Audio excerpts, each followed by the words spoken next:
ടിന്റുമോന്റെ കഥ കേട്ടിട്ടില്ലേ? ടിന്റുമോനോട് ചോദ്യം ചോദിച്ചിട്ട് ഉത്തരം പറയാഞ്ഞിട്ട് അവനെ ക്ലാസ് ഒന്ന് പുറത്താക്കി. അപ്പൊ ടിന്റുമോനോട് അച്ഛൻ ചോദിച്ചു, എന്താടാ നീ ഉത്തരം പറയാഞ്ഞ്? അപ്പൊ ടിന്റുമോൻ പറഞ്ഞു, വെറുതെ ചോദിച്ചാ, മാഷക്ക് അതിന്റെ ഉത്തരം അറിയാം, പിന്നെ എന്നോട് ചോദിക്കണോ? മാഷക്ക് അറിയുന്ന കാര്യം പിന്നെ എന്നോട് ചോദിക്കേണ്ട ആവശ്യം എന്താ? ഇതാ അന്വേഷിക്കണം. ലോകത്ത് ഏറ്റവും കൂടുതൽ വിദേശികൾ അറിയുന്ന മലയാളി ആരാന്നറിയോ? ലോകത്ത് ഏറ്റവും കൂടുതൽ വിദേശികൾ അറിയുന്ന മലയാളി ആരാ? മാഷ് പറഞ്ഞ കണക്ക് തെറ്റാന്ന് പറഞ്ഞവനാ. മാഷ് 1 1 2 2 1 3 എന്ന് കണക്ക് പറഞ്ഞപ്പോ ഒരു കുട്ടി ചോദിച്ചു, അല്ല മാഷെ, ഒരു പുഴ അങ്ങന്ന് വരുന്ന 1, വേറൊരു പുഴ ഇങ്ങനെ വരുന്ന 1, 1 1 കൂടിച്ചേർന്ന പിന്നെ 2 പുഴയല്ലല്ലോ, വലിയ പുഴയല്ലേ ഉണ്ടാകുന്നത്. അപ്പൊ 1 1 കൂട്ടിയാൽ ഇമ്മണി വലിയൊന്ന് എന്ന് പറഞ്ഞ ബഷീറാണ് ലോകത്ത് ഏറ്റവും കൂടുതൽ വിദേശികൾ അറിയുന്ന മലയാളി. അതുകൊണ്ട് ചോദ്യം ചോദിക്കുന്ന പണി നിങ്ങൾ ഇനി ഏറ്റെടുക്കണം മക്കളെ. എന്റെ നാട്ടിലൊരു കുട്ടി ബ്രഹ്മാവിന്റെ മുഖത്തു നിന്ന് ബ്രാഹ്മണനെ സൃഷ്ടിച്ചു എന്ന് മാഷ് ക്ലാസ് പറഞ്ഞു. കയ്യിൽ നിന്ന് ക്ഷത്രിയനെ സൃഷ്ടിച്ചു, തൊടയിൽ നിന്ന് വൈശ്യനെ സൃഷ്ടിച്ചു, കാലിന്റെ അടിയിൽ നിന്ന് ശൂദ്രനെ സൃഷ്ടിച്ചു എന്ന് പറഞ്ഞപ്പോ ഒരു കുട്ടി ഒരു സംശയം ചോദിച്ചു, അല്ല മാഷെ, എന്താ ബ്രഹ്മാവിന്റെ ഭാര്യയല്ലേ സരസ്വതി? അതെ. പിന്നെ നോക്കുന്നതിനും പണിയെന്നാ ചോദിച്ചു.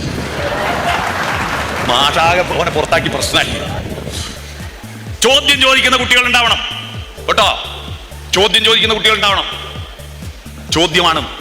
ആ കുട്ടീനെ ക്ലാസ് ഒന്ന് പുറത്താക്കി, ഞാൻ ഇടപെട്ടു, പ്രശ്നമാക്കി. കുട്ടികൾ ചോദ്യം ചോദിക്കൂലേ?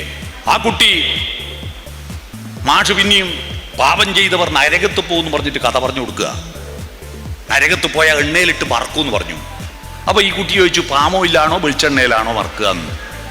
അപ്പൊ മാഷ് പറഞ്ഞു, പാമോയിൽ അന്നില്ല, വെളിച്ചെണ്ണയിലായിരിക്കും. ഇവൻ വിട്ടില്ല. അപ്പോ ഇത്രയും അധികം വറക്കണമെങ്കിൽ ആടെ ഇത്രയും വെളിച്ചെണ്ണ വേണ്ടേ? കൊപ്ര മില്ലുണ്ടാവും അല്ലേ മാഷെ നരകത്തിൽ വെളിച്ചെണ്ണ ഉണ്ടാക്കുന്ന എന്ന് ചോദിച്ചു. കൊപ്ര മില്ല് അല്ലേ? ഇവൻ വേറെ ദിവസം ചോദിച്ചു, മാഷെ, ദൈവങ്ങളെല്ലാം ക്ലീൻ ഷെയ്വിലാ കാണുന്നത്, ഇതാരാന്ന് ഷെയ്വ് ചെയ്ത് കൊടുക്കുന്നത്?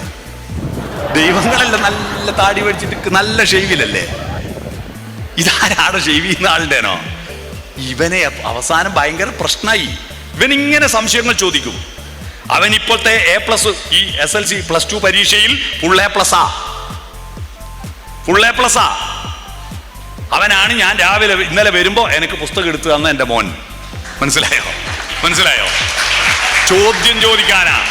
ഞാൻ സാധാരണ പഠിക്കടാ എന്നൊന്നും പറയാറില്ല. ചോദ്യം ചോദിക്കാൻ പഠിപ്പിക്കുന്ന കുട്ടികൾ. അവന്റെ പേര് സ്വതന്ത്രമാണ്. അവന്റെ പേര് ആസാദ് എന്നാണ്. എൻ്റെ മോന്റെ പേര് ആസാദ് എന്നാണ്.